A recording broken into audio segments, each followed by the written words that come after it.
আসসালামু আলাইকুম। Hi everyone. আজকে আমি কলিজা ভুনা রান্না করব। পানিগুলো যখন একটু গরম হয়ে আসবে, একটু ফুটে আসবে, তখন আমি আগে থেকে ধুয়ে রাখা কলিজাগুলো দিয়ে দিব। তারপর এখানে 1 টেবিল চামচ হলুদ দিয়ে দিব, দিয়ে নাড়াচাড়া করে নিব যেন কলিজা থেকে রক্তগুলো যেন বের হয়ে যায়। আর কলিজার থেকে ব্যাড স্মেলটাও এই রক্তের কারণেই আসে। যদি এইভাবে সিদ্ধ করে নিয়ে ফেলে দিতে পারেন তাহলে কলিজা ভুনা খেতে খুবই টেস্টি হয়, কোনো ব্যাড স্মেল আসে না।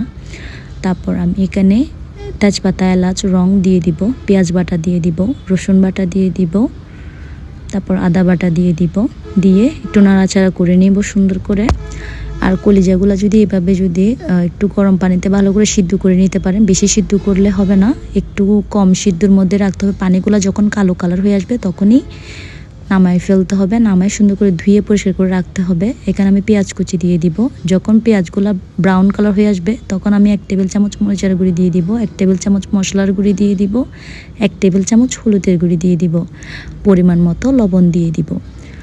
দুঃখিত, লবণের ক্লিপটা নেওয়া আমার হয়নি, আপনারা লবণ দিয়ে দিবেন মাসবি। আর এখানে আমি টমেটো কুচি দিয়ে দিয়েছি, রাঁধুনি গরুর মাংসের মশলাটা দিয়ে দিয়েছি 1 টেবিল চামচ। আপনারা চাইলে এটাও দিতে পারেন, না থাকলে আপনারা চাইলে গরুর মাংসের মশলাটাও দিতে পারেন, খুবই টেস্টি হয়। আমি এখানে একটু যখন মশলাগুলো হয়ে আসছে তখন একটু দুধ দিয়ে নাড়াচাড়া করে নিব ভালো করে। নাড়াচাড়া করার পর যখন মশলাগুলো তেল উপরে উঠে আসবে তখন আমি কলিজাগুলো দিয়ে দিব। একটু কলিজাগুলো দিয়ে একটু নাড়াচাড়া করে নিব।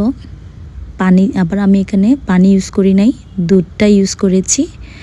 কলিজা ভুনার মধ্যে দুধ দিয়ে রান্না করলে কলিজাগুলো খুবই টেস্টি হয়। 2টা কাঁচামরিচ দিয়ে দিয়েছি স্পাইসির জন্য।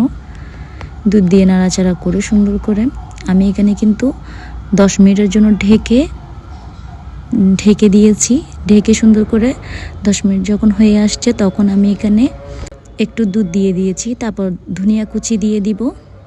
আবার 10 মিনিটের জন্য একটু ঢেকে দিব, দিয়ে নাড়াচাড়া করে নেব।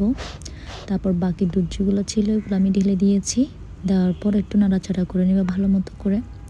তারপর আমি এখানে একটু বাটার দিয়ে দিয়েছি, বাটার দিয়ে নাড়াচাড়া করে নিব।